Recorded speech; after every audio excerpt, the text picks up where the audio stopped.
Hi everyone! Happy New Year po sa inyong lahat and welcome back po sa aming YouTube channel. Kumusta po kayong lahat?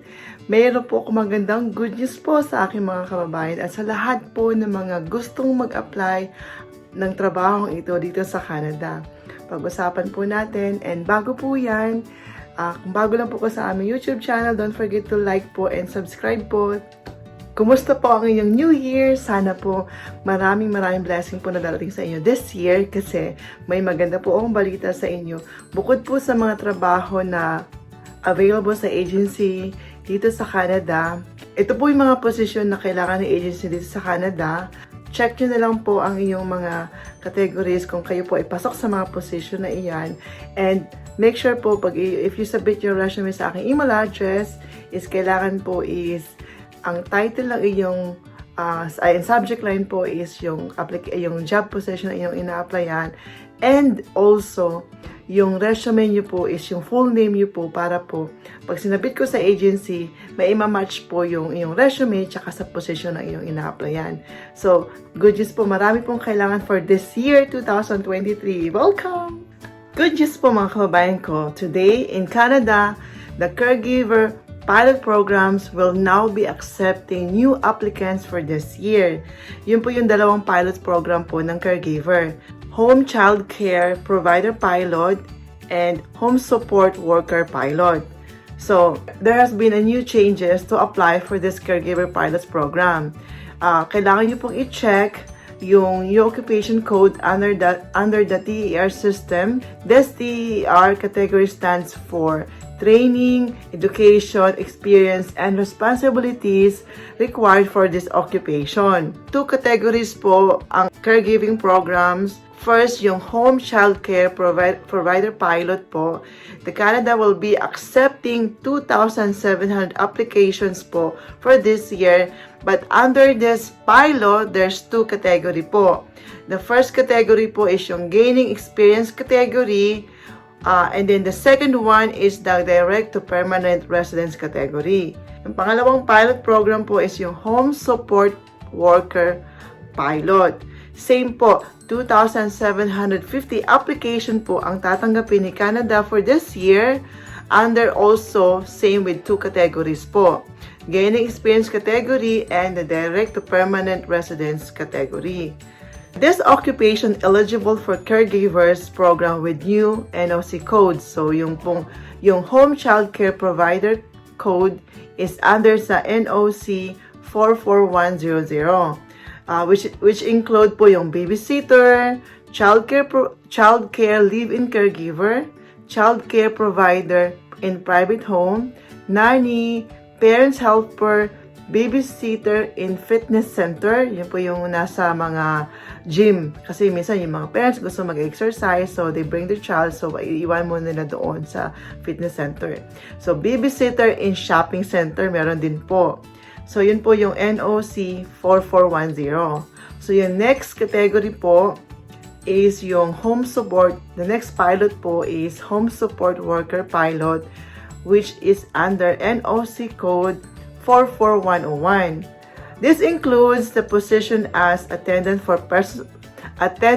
person with disabilities sa home care, family caregiver, home support worker, live-in caregiver for seniors, personal aid home support po, personal care attendant sa home care din po, respite worker o home support po. So, yung may mga experience sa mga hospital, sa home care, or if you finish PSW po, pwede po kayo mag-apply dito. For this pilot position, mostly po sa elderly po ang kailangan nila na may experience. So, what are Caregivers Pilot Program? So, the Home Child Care Provider Pilot and the Home Support Worker Pilot are 5-year pilot programs that allow eligible caregivers and family members to come to Canada with the intention of becoming a permanent residence po. So, secret to pathway po, secret permanent residence pathway po ninyo ito as caregiver. So, based on my aking experience, so I am so glad to share with you this opportunity po Sana po makapag-apply po kayo agad at makahanap po kayo ng employer na mag-i-sponsor po sa inyo. So, paano po mag-apply ng trabahong ito dito sa Canada as a foreign worker? Una po, to apply for any programs for this 2 pilots program, applicants need a job offer from the Canadian family. So, dapat po, the employer will provide you the valid job offer for employment. The employer will decide if you want to live in or live out in your home. Make sure you are eligible to apply for this job. So, para po malaman ng eligibility natin sa application nito as a foreign worker, as a foreign national caregiver, you must meet the eligibility requirements. So, una, language test result that shows that they can communicate in English or French kasi kailangan po talaga kasama ang French. So, you should have a Canadian post-secondary diploma or certificate of at least 1 year of Educational Credential Assessment Report. So, yun po yung ECA. So, importante po talaga kung meron na kayong ECA, you have the advance to apply po. The ECA, which shows how your education compares to a Canadian post-secondary education credential for at least 1 year. Kaya nga po tayo yung mga nakatungtong na po ng 2 years po sa college nung wala pang grade 12, yun po yung ating high school. So, may mga nakatapos na ng grade 12 po, yung inyong credential as a secondary education, ka-level na po ng Canadian high school po dito. Kasi hanggang grade 12 po ang high school dito sa Canada. So, yun po. Swerte po yung mga ngayon na mga kabataan na nakaabot ng grade 12. So, noon yung mga grade 6 lang, hanggang high school, 4th year high school, you should have at least 1 year or 2 years na college level po. So, once you have a job offer from your employment, you must submit the permanent residence application to the gaining experience category of their home childcare provider or home support worker pilot.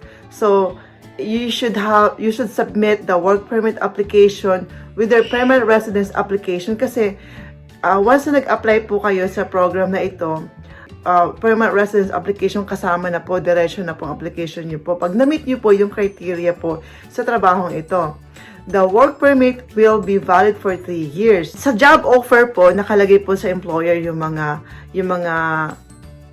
details of requirements, kung ano yung job details nyo, job description, yung kung saan kayo, kung sa home ba kayo, sa employer's private home, or sa home care.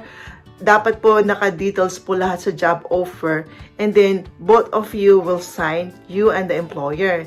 So, pag na-sign nyo na po both po yung job offer, you can now apply online po, application po sa program ng the 2 pilot programs kung saan pong category kayo pasok na saan pong category yung experience niyo po, pasok po doon sa program na iyon.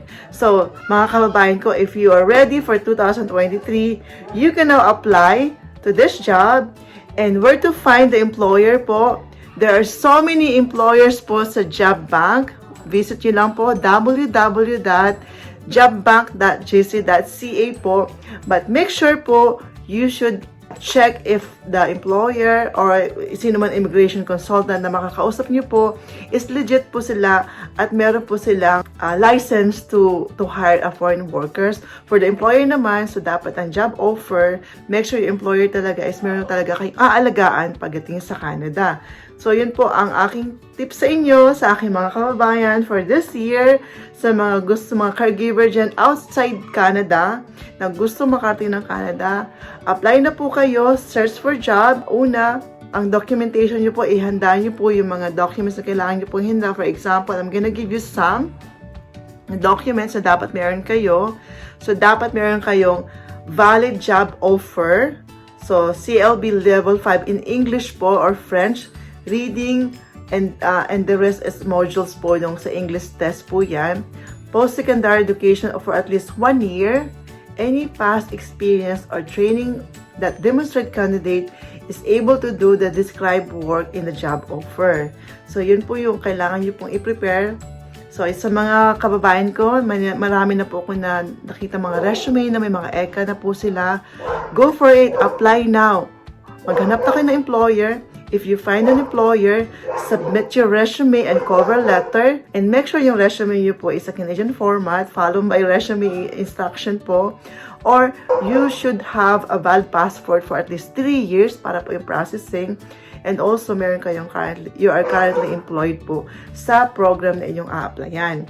If you found an employer somewhere in the job site, so you should be aware po na the employer must hire a foreign caregiver to provide care in private residence to children, seniors, persons with certified medical needs when Canadian and permanent residents are not available. For this program, this will fall to the program of temporary foreign worker program po, that the employer or families can hire a foreign worker. However, the caregiver applicants must have or must provide care on a full-time basis for a minimum of 30 hours per week. Dapat nakalagay po yan sa inyong job offer. Work in a private household where the care is being provided. Meet the requirements set Employment and Social Development Canada, which is the ESDC, Service Immigration, Refugees and Citizenship of Canada. The families or private household employees will able to hire foreign workers on a live-in or live-out basis for 2 categories of in-home workers, which include po yung caregivers for children, which is the children under 18 years old. Pangalawang category naman po is yung caregiver for people with high medical needs. Sa job offer niyo po, take note, the employers must meet the program requirements po for the stream for high wage or low wage position, including paying the prevailing wage for occupation in the location where the work will be performed. If you were in Canada already, you can now apply for permanent residence po, kasi magbubukas na po ang pag-application for permanent residency dito sa Canada for this year. Sa mga kababayan ko na gusto maka-apply, apply po, visit sa mga job website po ng mga employer na gusto mag-hire. Meron po akong isang website, ito kasing agency na to, nakilala ko siya dati dito sa Canada. Try nyo lang po, Diamond Personnel, mag-apply po kayo sa kanila. Wala pong masama mag-try sa agency na ito, or nani.ca po. Makakakita po talaga kayo ng employer na willing to hire a foreign worker na outside Canada. Kasi may category naman po, pag wala po talaga makita din sa Canada na caregiver applicant, employer must have foreign worker para po ma-feel po yung kailangan niya na caregiver dito sa Canada. Good luck po sa aking mga kabayan, and happy 2023! Welcome with open hands. Thank you so much, and hopefully this will help you to find your employer, and this will help you to guide you through your application process as a caregiver na may mga experience po sa ibang bansa papuntang Canada, kung if you were in Jordan, Hong Kong, Taiwan, Saudi, saan man kayo at pasok kayo sa category nito, mag-apply na po kayo ngayon. Find the jobs po sa mga job website, canada.ca, job bank. You can check more further po sa canada.ca po sa mga details para po mas mapag-aralan nyo ang proseso po ng application. So, yan lang po. Thank you so much mga kababayan ko. Thank you so much for watching. Bye for now. God bless.